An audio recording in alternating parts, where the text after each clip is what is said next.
La jonction là, la jonction 1. On est reparti, là, on a identifié la jonction 1 sur cet array-là, puis après ça, on a un autre, un array. Jonction 2.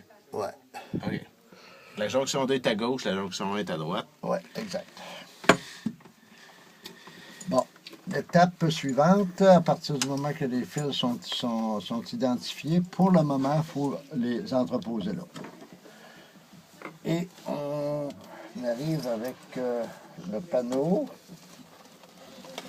le célèbre panneau, et on s'installe pour placer nos fils dans des conditions, nos couettes, on va les envoyer là pour ne pas les briser. La jonction 1, on va envoyer la jonction 2 là. On va envoyer notre connexion pour nos audios pour ne pas les briser. Et puis, on est prêt à enfiler les pentures. Normalement, on est prêt à enfiler les pentures. En dessous ici, ce qui reste de pendant, on a notre fil de micro de radio, notre micro de VHF. Lui, il faut qu'il reste dehors. Il faut qu'il reste dehors. Ouais, c'est ça. Okay. Donc, on ramasse ça ici, on enfile ça là-dedans. Là, les pentures, c'est ça, sont l'autre bord. On essaie d'enfiler ça dans le... On faut enfiler les deux en même temps. Là. C'est un peu... Bon, il faut qu'il soit bien baissé, sinon, s'il est levé, il ne rentre pas. Il faut que le panneau soit baissé. Parfait. Pour enfiler les pentures. Là, les pentures sont enfilées. Tout est en place. On s'assure qu'il n'y a pas de fil qui coince nulle part. C'est ça. Et là, on va enlever nos boutons. Nos boutons de retenue qui tiennent le panneau fermé. On va enlever ça. On les envoyer sur la tablette en l'air. Et on va commencer à faire des jonctions. C'est le plus délicat, c'est d'aligner ces jonctions-là l'une dans l'autre. Et comme de raison, vu que la barrette est grosse, ça ne se fait pas à la main. On a des pinces, comme elle a dans son bateau, dans son coffre d'outils, elle en a des pareilles, semblables. Et il faut être capable de venir ici et faire une genre de pressage qui nous permet tranquillement de rentrer. Les enfiler un dans l'autre. Ouais, c'est assez... faut faire attention de ne pas crocher des connecteurs, j'imagine, hein, aussi. Ouais. C'est sûr que c'est... Moi, je développais pas mal par le milieu, pas d'abord.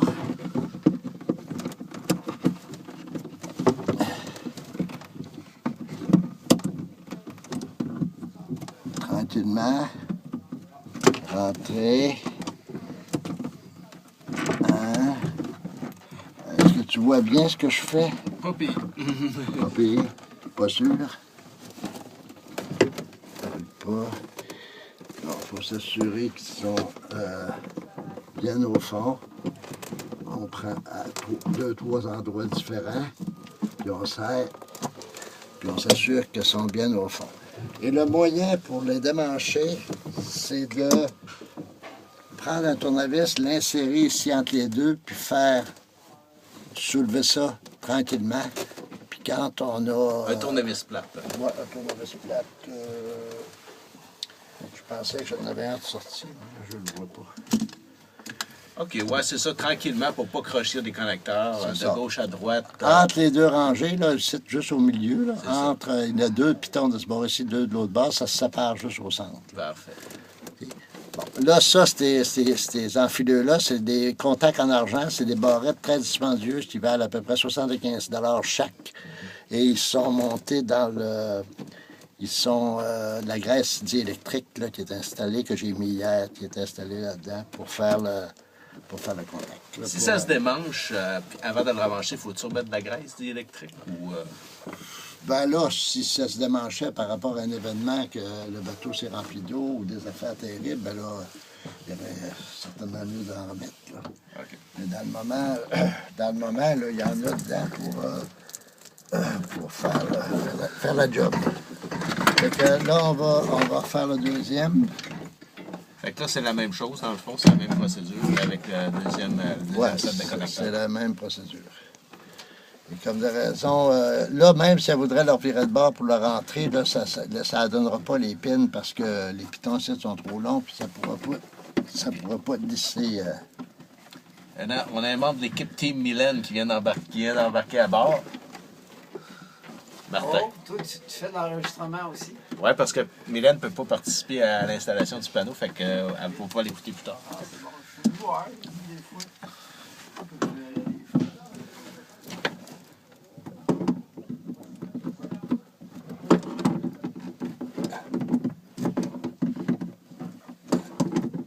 Dans le fond, on va mieux voir après ce segment-là.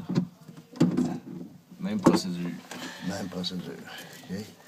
Bon, ça ici, là, c'est le fusible. C'est un fusible qui, parce qu'à la toute fin, on est obligé de séparer deux circuits parce qu'elle avait deux lumières à l'intérieur. Elle a une lumière ici, ouais. Puis elle a la lumière ici, cette lumière-là. Donc, moi, j'avais prévu seulement un fusible et une switch pour les lumières intérieures. Okay. Donc, quand on est arrivé avec la deuxième, j'ai un nouveau fusible ici qui sert à la lumière d'ici, là. La lumière à droite. La lumière à droite, là, celle-là. Celle-là, ici, là. Ouais. OK. Bon. Là, on va y trouver un petit tie wrap tantôt pour l'attacher, là, pour pas qu'elle balotte. Parce que c'est sûr que quand on enlève ça, il faut couper le tie wrap pour la sortir. Ouais. Bon, OK. Là, ça fait que on avait identifié tantôt des fils. Donc, celui-là, c'est pour le panneau solaire ici. C'est pour le gauge de voltage-ampérage du panneau solaire. Donc, on doit le réenfiler dans sa prise. Mm-hmm. Après ça, on a le réseau Simrad. Le fil du réseau Simrad qui vient se connecter dans cette pleuille libre-là ici, là. Ouais. Donc, ça, c'est le résultat final. Ouais, c'est parce que le réseau Simrad a besoin de venir ici. Okay. Il va partout ailleurs, mais il a aussi besoin de venir ici parce qu'il y a des appareils OK. Simrad. Et après ça, on a notre jonction pour notre audio, nos fils d'audio ici, qui sont installés ici, qu'on aurait pu sortir la lumière, par exemple. Excuse. Non, c'est parfait. Non, c'est bon. Oui, c'est bon. Bon, les fils audio. Le rouge avec le rouge. Ouais. Le gars m'a dit que cette sorte de fil-là, il fallait les twister en les rentrant parce qu'on peut les briser si on essaie surtout quand on les sort, il faut les. Ah ouais. Il m'a dit de les sortir en dévirant. OK. OK? Bon. Après ça, on a notre fil d'antenne de VHF à contrôler, à remettre en place pour le radio. Ouais. VHF. Bon. Et la dernière affaire, on peut réinstaller notre petite ganse là, qui va servir à tenir le panneau entrouvert pour des vérifications qui peuvent être nécessaires surtout au niveau des lumières du AIS qui vont flasher ici. Là. Ah oui. OK? Il y a des lumières là. Il y a le panneau solaire et tout, il y a des lights. Mm-hmm. Et puis, il y a le fonctionnement du... L'amplificateur. Fusion. Donc, normalement... On parle de lumière au niveau de l'AIS. Y a-t-il des choses à vérifier avant de fermer le panneau pour s'assurer que c'est online ou des choses comme ça, que ça flash vert, que ça flash rouge? Ben, quand il est allumé, ça démontrait que les signaux ne marchent pas, on peut toujours venir voir il fait une séquence. Il allume, là, puis il fait ta, puis il fait une séquence, il se retrouve. Okay. Puis quand il est en opération finale, il est vert. Tout est vert. Il est stable vert. Une lumière verte. Une lumière verte. OK. Ouais. Parfait. Je vais couper le fichier ici. On continue sur un autre fichier.